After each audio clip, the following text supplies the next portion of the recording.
Diving into the past, staring straight into the cryptic, this is the portal to the enigmatic and the unknown. This is where history's shadows, secrets of the occult, and the interweaving secret plots come to the light. Unravel the secrets lying dormant for ages, waiting to whisper their truths. From ancient civilizations' perplexing enigmas to modern-day conspiracies that shake the very foundation of belief, we explore it all. Witness testimonies, expert analyses, and a touch of skepticism. We're not just telling stories, we're seeking answers. Histories, mysteries, and conspiracies, where every mystery is a story, and every story holds a mystery waiting to be solved. Join us. The world is a book, and those who do not travel read only one page. St. Augustine.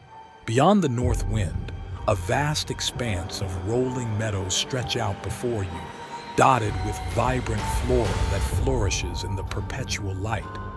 The air is crisp and fresh, imbued with the fragrance of flowers unknown to the rest of the world. Ancient, towering trees with silver leaves whisper secrets of bygone eras as gentle breezes rustle through their branches. Welcome to the journey to Hyperborea. Today, we're diving into the enigmatic land of Hyperborea, a place shrouded in myth and mystery, often depicted as a paradise beyond the reach of ordinary men. Hyperborea has been a subject of fascination for scholars, historians, and mythologists for centuries. According to ancient Greek mythology, it was a distant, idyllic land situated far to the north, where the sun shone 24 hours a day.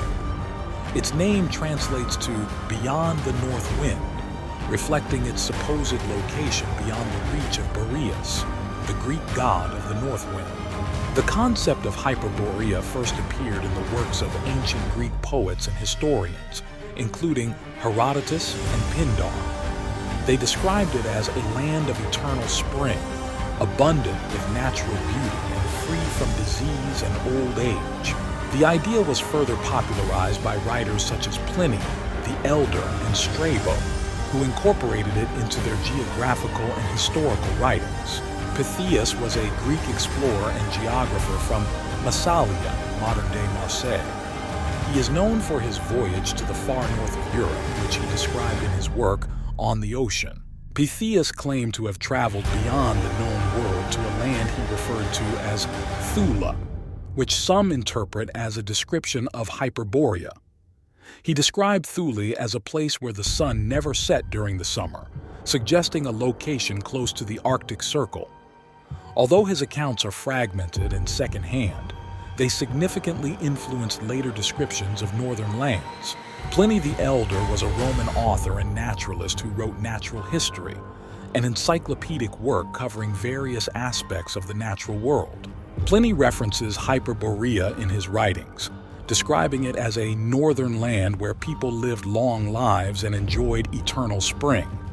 He relied on earlier sources like Pytheas, but his descriptions contributed to the popularization of Hyperborean myths. Pomponius Mela was a Roman geographer who wrote De Chorographia, a work on the geography of the known world. Mela's work includes references to Hyperborea and describes it as a remote land beyond the reach of the known world.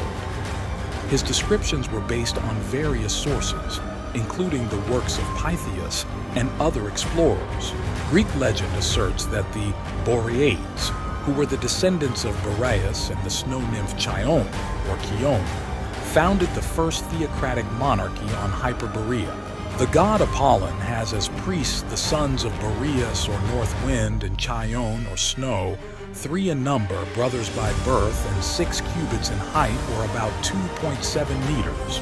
And the kings of the Hyperborean city and the supervisors of the sacred precinct are called Boreadae, since they are descendants of Boreas, and the succession to these positions is always kept in their family.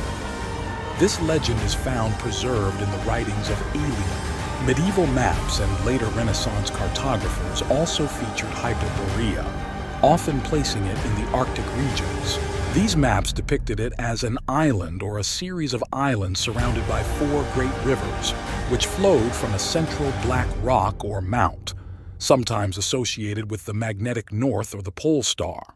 This black rock, or the Rups Negra, often linked to the magnetic properties of the Earth, was believed to be a key feature of this mysterious land. During the medieval and Renaissance periods, there were several accounts and maps depicting Hyperborea and similar northern lands. These maps and texts often drew on ancient sources and incorporated contemporary geographical knowledge. Notable figures include cartographers like Gerardus Mercator and Abraham Ortelius, who included fantastical elements like Hyperborea in their maps. Norse sagas and Scandinavian folklore often feature stories of lands beyond the known world. While not directly referring to Hyperborea, these tales sometimes describe northern lands with similarities to the Hyperborean concept. Tales of Viking voyages to the north and the legendary land of Ultima Thule overlap with Hyperborean myths, suggesting a cultural diffusion of the idea of distant, paradisiacal northern lands. The accounts of Hyperborea by early Greek explorers like Pytheas are often considered speculative.